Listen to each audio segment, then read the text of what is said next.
What's up guys, Houndish here with this week's vendor reset breakdown for Destiny from July 4th up until July the 11th. We're going to jump in and take a look at the best weapon rolls as well as any very well-rolled armor that you can pick up this week. So at the Crucible Quartermaster, we have a pretty nice 0-day dilemma. We've got the Reflex Scope, Sure Shot IS, and OEG Rifle Scope, so some pretty nice options there. We have Focus Fire or Danger Close. In the middle, we've got Braced Frame or Appended Magazine, and then finally Counterbalance. So you can go Counterbalance and maybe Appended Magazine if you're not too fussed about stability. You can go for an insane amount of stability. You will drop the mag size using Braced Frame, but the stability will be very, very good. I personally find on this archetype that, you know, having something like Counterbalance with base stability is generally okay, but you do also have the option right here of Focus Fire. You know, if that's your thing, then it's all good. If not, you can trade it out for Danger Close, which isn't great, but you're still getting some pretty good options here.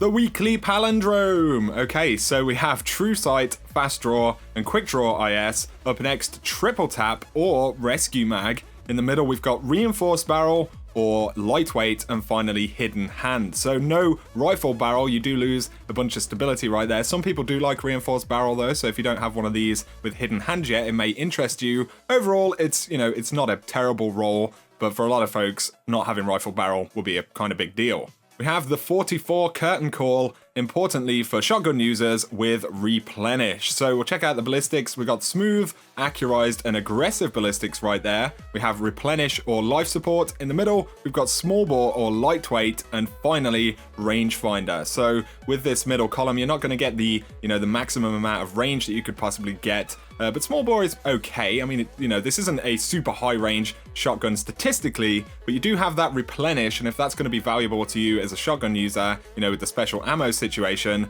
then this could be a pretty fun roll. The Continental from the Vanguard is okay. It's not the best we've seen, but it has some different options. So we've got Red Dot ORA, Quick Draw IS, and Rifle Scopes. Up next, Focus Fire or Hip Fire. In the middle, we have options of Perfect Balance or Appended Magazine, and finally Persistence. So, you know, if you wanted something with Persistence and then Perfect Balance, pretty good stability on this class of auto rifles, you know, that's going to be pretty nice. And then you also have Focus Fire if you want it, or you can opt for Hip Fire, which isn't fantastic. But, you know, all in all, this may be interesting for some of you guys. Parthian Shot has some potential right here. So we have the Reflex Scope, Sure Shot IS, and OEG scopes. We have Outlaw right there, and then Take a Knee. In the middle, we've got Small Bore or Lightweight, and finally Glass Half Full. So rocking Glass Half Full and then Small Bore. Small Bore won't give you, you know, the best stability you'll get on this thing. It'll be okay. Does bump that range up a little bit. Drops the magazine size, so you are going to proc that Glass Half Full a little bit easier, and then you can use Outlaw to get quicker reloads, which will help with the lower magazine size. Or you can go for Take a Knee if you want a bunch of accuracy while kneeling right there. It's not the god roll, but definitely an interesting one to play around with. How Dare You this week is pretty interesting if you're into the lower impact class of hand cannons. So we have Steady Hand, Sure Shot IS, and Quick Draw IS. Up next, we've got Relentless Tracker or Spray and Play. Moving on, we have Rifle Barrel or Lightweight, and finally Reactive Reload. You don't get Rifle Barrel tons on this thing, so Reactive Reload, Rifle Barrel is going to give you as much range as this thing can have. You know, it doesn't quite compete with the palindromes and things like that. In the first column, you know, if you like Relentless Tracker, it's good. Otherwise, Spray and Play doesn't hurt. Overall, pretty interesting. Teacup Tempest this week isn't too shabby. So we've got True Sight, Sure Shot, and Quick Draw IS. Up next, Outlaw or Cascade. And then we have Fitted Stock, Casket Mag, and finally Reactive Reload. So Reactive Reload, Outlaw, pretty decent combo, you know, if you're taking down multiple targets. I would go with Fitted Stock for a bit more stability right there. You do also have the option of Cascade if that's your thing. So overall, not a bad roll of the Teacup Tempest. We have a fun Occam's Razor for PvE potentially. So we've got Smart Drift, Accurized, and Soft Ballistics. Up next, Close and or Personal or Battle Runner. And then we have Small Bore, Perfect Balance, and finally Crowd Control. So Crowd Control, you know, paired with Close and or Personal could be pretty fun for PvE stuff. You can opt to go for Small Bore to try and bump that range up a little bit, and then I would go with Accurized Ballistics for, you know, about as much range and impact as you'll get on this thing, and it could be pretty fun for running around in strikes or whatever. We have a pretty nice 7th sense right here. So we've got Wild Hawk, Short Gaze, which is always good, and then Taxis. In the first column, Triple Tap or Life Support. We also have Armor Piercing Rounds and Snapshot, and then finally Hidden Hand. So extra target acquisition, you know, if you're going in PvE stuff, triple tap is always good. I mean, life support isn't too bad for counter sniping. It sometimes, you know, it has its moments, and then snapshot. So there are definitely some things to play around with on this sniper, something worth looking at if you're a sniper fan.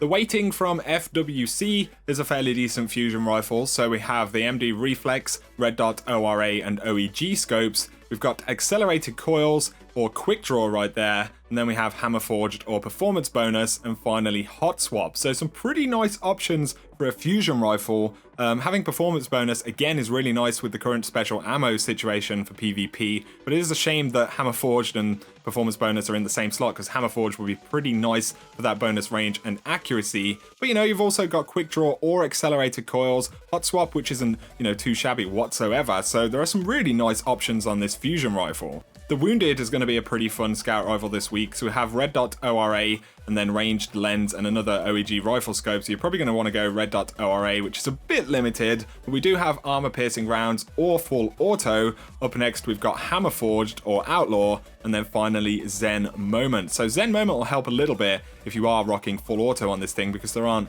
any, you know, stability options, but you can also have outlaw, which is pretty nice, or hammer forged, which is an interesting one for scout rifles, definitely has a few benefits. So maybe not a god roll of this particular, you know, version of this scout, but it's pretty good. Extremophile from Dead Orbit is doing a similar thing to the Continental. We've got persistence right there, perfect balance, you know, these are going to be pretty nice. High caliber rounds, this is just straight away what I would go for. You also have options of hot swap or quick draw in those other two columns. And then we've got MD Reflex, Steady Hand IS and OEG scopes. So I think this will be a pretty fun auto rifle to go into PvP with. We've got another full auto scout in the form of the Keystone. So it has Red Dot ORA 2, focused lens FLA5 and OEG scopes. The first column we've got explosive rounds and full auto. It's a shame that they're in the same column right there. In the middle we have hammer forged or unflinching, and finally Zen Moment. So Zen Moment along with full auto is going to be pretty interesting. You know, if unflinching is your thing, then fair enough. And you also have explosive rounds. So there are a few options, although some of them are kind of awkwardly placed. You have to make a few unpleasant decisions. If you're looking for a bitter edge with short gaze, then this is an interesting one. We have Wild Hawk, short gaze and VUTAC sights. The first column has armor piercing rounds or lightweight. Up next we've got small bore and life support, and then finally unflinching, which doesn't necessarily do a ton, so it's not a god roll by any means right there, but it may interest some of you guys. The Impeacher from New Monarchy is okay if you're into the lower impact class of sidearms. We have True Sight, Fast Draw and Quick Draw IS. We've got high caliber rounds or snapshot. Up next, fitted stock or army of one, and then finally hot swap. So hot swap's not a bad bonus for a sidearm, especially if you're reacting to someone rushing at you or something. Fitted stock gives you a bit more stability, which is always good. High cal can actually be okay on sidearms, you know. So overall, not a bad sidearm right there. I have to say the rest of New Monarchy this week is pretty meh. So I'm sorry if I did miss anything that does interest you. There's just nothing that really sparks my interest right there. But now we're going to jump in and take a look at the best armor that you can pick up this week. So starting out at the Titan Vanguard, we have the Tower Watch shell, which is 100% with Intellect Discipline. We have a 98% roll on the Hunter boots from the Hunter Vanguard with Intellect Discipline. You can also get the Tower Watch shell from the Warlock Vanguard with 98% Intellect Discipline. Varix in the Reef has the King's Bond for the Warlock with 98% Intellect Strength. There is also a 96% roll on the Kel's Cloak for the Hunter with Intellect Discipline. The Eon Tracer gloves from FWC for the Hunter is a 98% roll of Intellect Discipline, and we have the Bellicose shell from FWC with 100% Intellect Discipline. There's also a 96% roll with Intellect Discipline. How pointless. From Dead Orbit, you can pick up the Endling Bond for the Warlock with Intellect Discipline at 98%. There is also a 99% roll Titan chest piece with Intellect Strength. You can also get a New Monarchy Senator shell with Intellect Discipline at 98%. From Lord Shax, you can pick up the One Is All Bond for the Warlock with 98% Intellect Strength. May as well point out the 97% roll of the Hunter Gauntlets with Intellect Strength. Tyra's artifacts are pretty lackluster, so we have a 91% roll of the Memory of Gelion with just Discipline right there. We have the Memory of Scori at 84%, which is pretty bad, with Intellect Strength, and then finally the Memory of Radagast with Discipline Strength at 91%. The speaker has the Quantum Phoenix Blue Hunter Cloak right here with 98% Intellect Strength, and we do have a 100% roll of the Deep Stone Crypt for the Titan from the speaker with Intellect Strength. Finally, the Gunslinger's Cloak is a Intellect Strength 98% roll. And that about sums up this week's vendor reset breakdown, guys. Iron Banner will go live later today, so I will be sure to cover all of the weapon and armor stat rolls for the week. If you guys want to save 10% on Control Freak products, including the new Destiny 2 edition thumbsticks, then follow the link in the description or use code XHOUNDISHx at checkout and you'll save yourself a few bucks. But if you have enjoyed the video, guys, a like is very much appreciated below. Let me know if you're going to pick anything up. If you're new to the channel, be sure to hit that subscribe button to see a lot more Destiny content. But for now, thanks for watching. I hope you guys have an awesome week.